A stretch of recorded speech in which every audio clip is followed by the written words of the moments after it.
Hello everyone and welcome back to the channel. This is Hunter from Astrophotography. Join me today in this video of a masterclass about how to take calibration frames for not only your DSLR camera but as well for those who have dedicated astronomy cameras. Now, calibration frames are just as important as the light frames that you capture through your telescope during the night sky because they aid in the ability to really clean up your image, and they're definitely a must need for those in this hobby of doing astrophotography.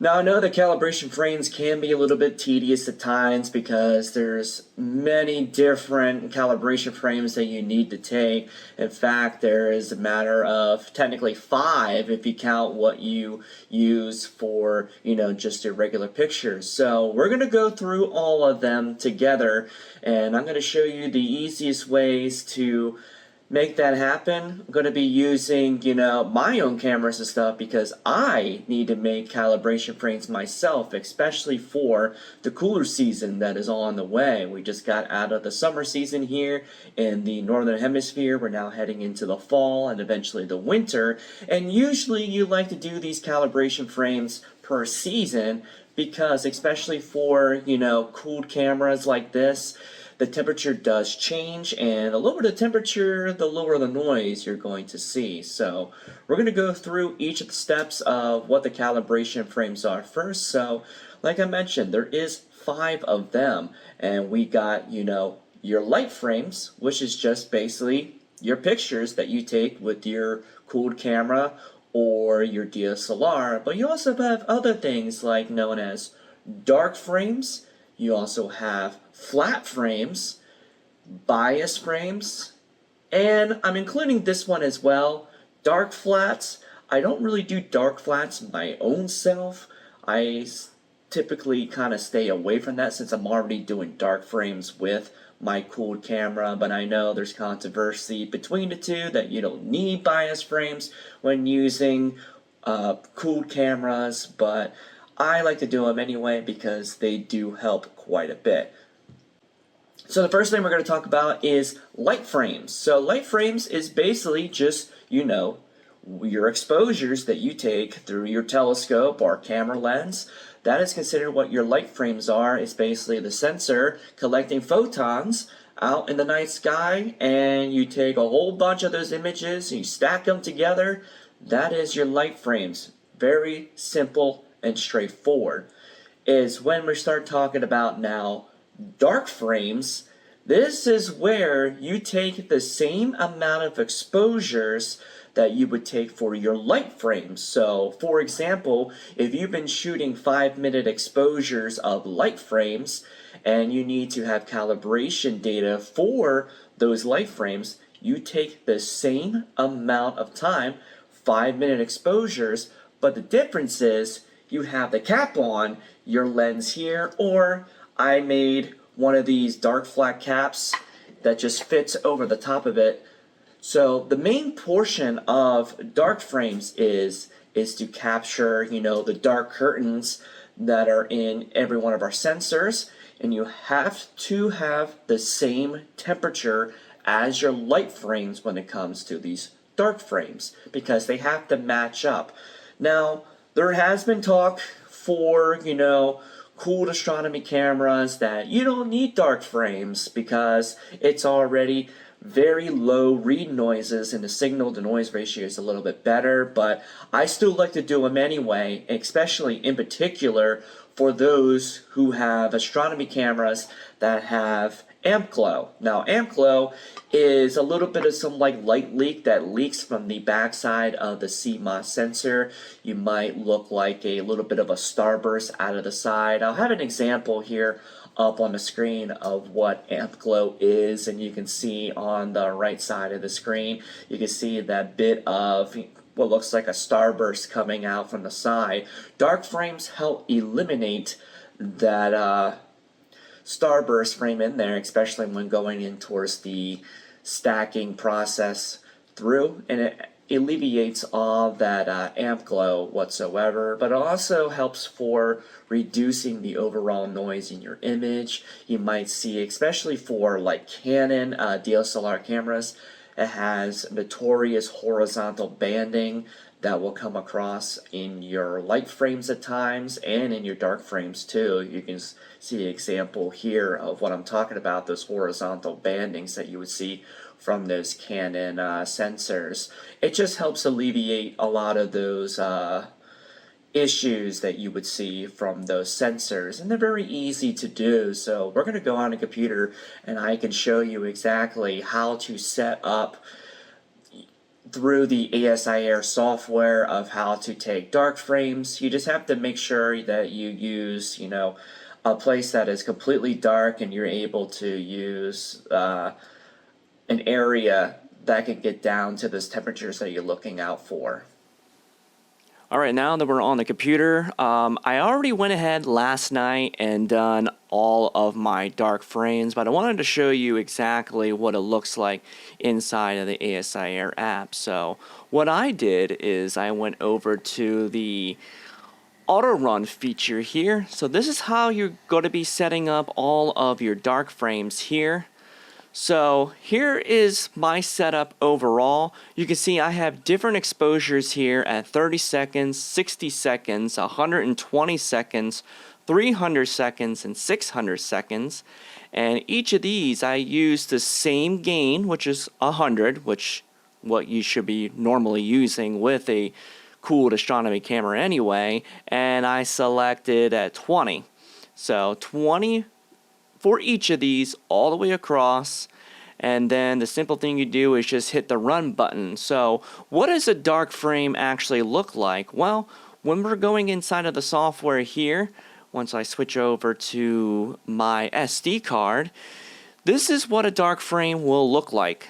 So here is a 10-minute exposure on the 20th one, and here's exactly what it will look like. So when it pops up here, looks like a whole lot of nothing, doesn't it?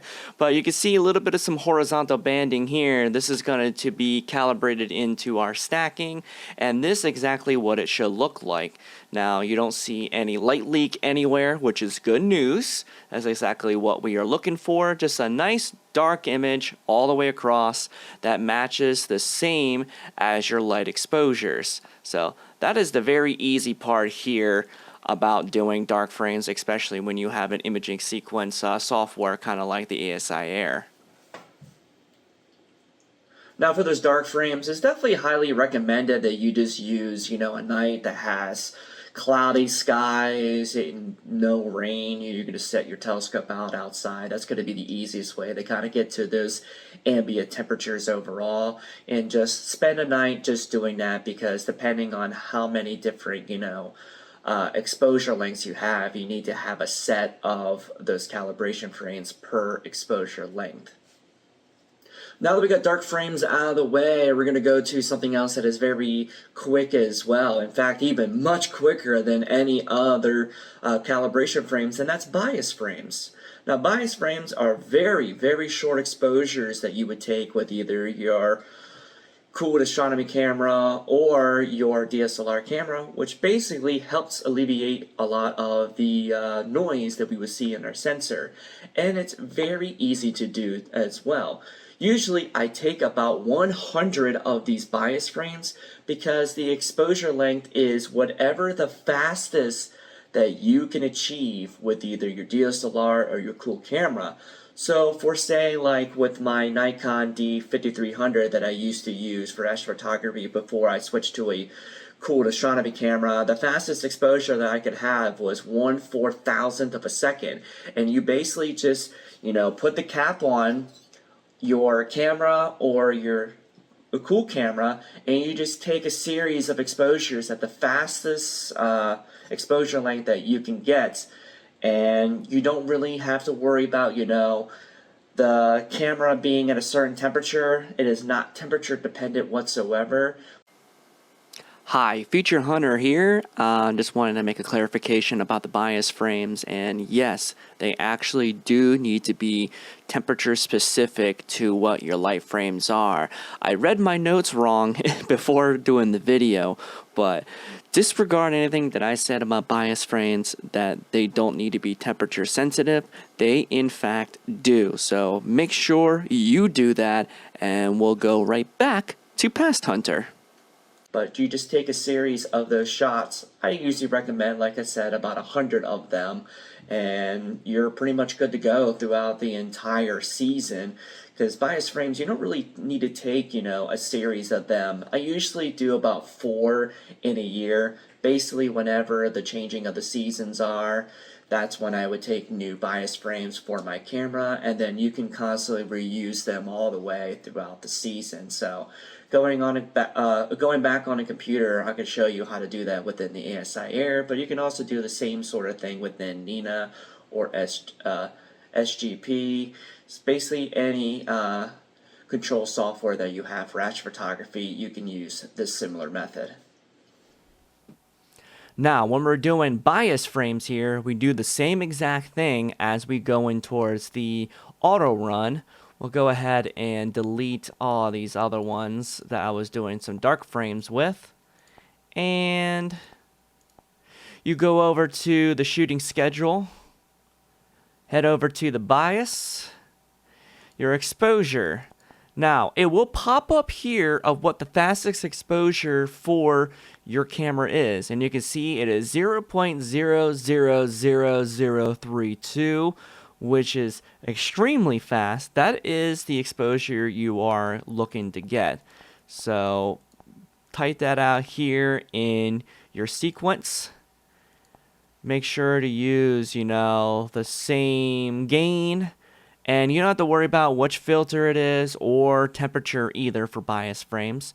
But you'll be able to click that and run it. And when a bias frame comes up, this is exactly what it will look like. Very similar to what I was just showing you of the dark frames. But it will look something of like this. So when it pops up here and it starts loading from the file, you can see this is what a bias frame is. You still got that little bit of horizontal banding here, and this will be calibrated into your stacking software, and you'll be able to get a lot of that noise out of your image because of these bias frames. They're very, very easy to do, and you can complete these in a matter of probably 5 minutes because the exposures are so short, thankfully. Now that we have our dark frames and our bias frames all done, now is for the more tedious calibration frame, and that is flat frames. But flat frames may be the most tedious of them all, especially to get right, but it's also one of the most important ones because it can definitely make or break your overall image, because it has to deal with the imperfections that we see in our imaging train, which could result in, dust spots. We have, some hair that might be left over on the inside. You have some dirt somewhere between your camera and your telescope lens. Vignetting around the outsides of the image, especially if you're using a bigger sensor like an APS-C or a full frame. When using filters, it will help correct all of those issues. And there is multiple ways on how to do that, but here is definitely the easiest way that I think so, because the nice part is, kind of like with our bias frames, you don't have to worry about having issues with, making sure that your temperature of your sensor is the same. You can do this at any time. And you can kind of reuse these, but I like to do this usually every time I switch my setup from my little tiny camera lens to like my refractor here, which I'm already having set up. Now, a lot of people like to use, something called sky flats. Now, sky flats is basically just pointing your telescope up at like the dawn sky, and you'll be able to use that as your illuminating sources. But I kind of find that I don't really like doing sky flats. Reason being because the level of light will change very quickly over time, especially if you're doing it right as the sun sets or right as the sun rises, because they'll have the difference in with that. But you need to have a little bit more of control for your overall, light exposure, so we can kind of keep everything right around the same. Now, two things that you would definitely need, especially when you want to do some sky flats, for just doing flats in general, is a white t-shirt. White t-shirt will help diffuse a lot of the light that is coming in from whatever source it is, whether it's from sky flats or from any other sources of light. This will be able to just go basically right over the front of your objective lens on your telescope. You can have a rubber band that kind of holds it nice and tight, and then you're pretty much good to go for sky flats wise. But what I've been doing as of lately too is using a white sheet of paper.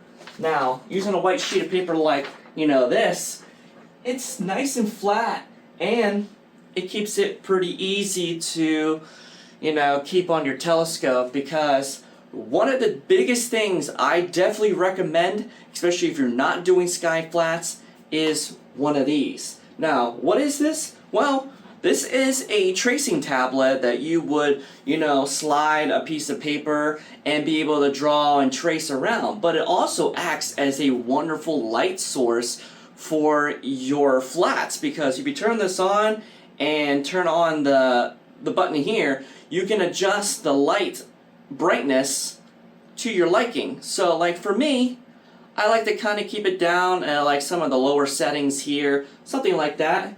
And then you set it over top of your imaging train, and then now you have a consistent light source. Now you can find these pretty much everywhere, like Walmart. Easiest and probably cheapest place is going to be on Amazon. This one here is actually really nice of the version that I have, because it is battery powered, so you don't have to have another source of power to have this on and be able to take it everywhere you go, and you have consistent light. So when we're taking our light frame, for our flat frames, we're going to go back on the computer here, and I'm going to show you exactly what you would need to do to have the perfect flat frames. Alright, we are back at the computer here, and we're going to go ahead and test our flats that we have here. Now, there is several different ways inside of the ASIR software to do this. But when we go over towards the auto run function, we can go ahead and click the little 3 lines through here, get rid of whatever else was here in our setup, go over towards our flat frames. Now, inside of the ASIR, you have something known as auto. Now, this will, take a couple of test exposures and tries to figure out what is the perfect exposure to do your flats depending on which filter that you use. But I have come to find out that the auto function inside of here doesn't really do the greatest job, unfortunately. And I like to do things a little bit more on the manual side. Now, something else I have to mention too, when you're doing flats, you have to do them for each individual filter that you have. See, like for me, I have a filter wheel, and I usually use 3 different filters. I use my Optilong L Quad Enhance for broadband. I use the Optilong L Ultimate, which is a dual narrowband filter for hydrogen alpha and oxygen 3, and the ASCAR D2, which is a sulfur and oxygen filter. So I have to do flats for all of those. So when we're going back here, this is how you can test to see where you would like your flat frames. Now, they're going to be fairly quick for the most part, so use some shorter exposures. Like I'm going to be using my Optilong L Quad Enhance here, and we're going to take a half a second exposure, and we're going to see here on our graph where our exposure length is currently. So we'll take a second here to see. And we're already seeing at a half second, we already are well above the median of where I would like to see it. But here's a perfect example here of what a flat frame will look like. You can see the darker edges around. This is that vignetting I was talking about, and we're going to try and alleviate those. And on here too, you can see some very small dust specks here and there. But basically, what I've come to find out that the sweet spot for looking at your flat frames is to get this ADU average right around 22,000. And that's what we're going to try and do. We're going to go down to like 0.1 seconds, but you can also adjust, the amount of light for whatever your light source that you're using, so you can kind of get right in that sweet spot in general. So here at 0.1 seconds, I'm about 9300, so a little bit too dark. We're going to go to 0.2 seconds, and you can kind of guesstimate right around through there of how much light is needed.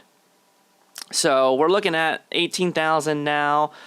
Here in the auto settings, you don't really have that, so we're going to say roughly around 0.25 to be our sweet spot for that 2200 ADU. And you can set this up right here in the software. Go over towards the auto run. We're going to select our exposure at around 0.25. Now, what I like to do, especially for flat frames, I do roughly at about 60 of them. So, for this test, I'm only going to do one for the meantime, but you're going to do 60, I would say on average. Go ahead and set this up, and you can find where that sweet spot is.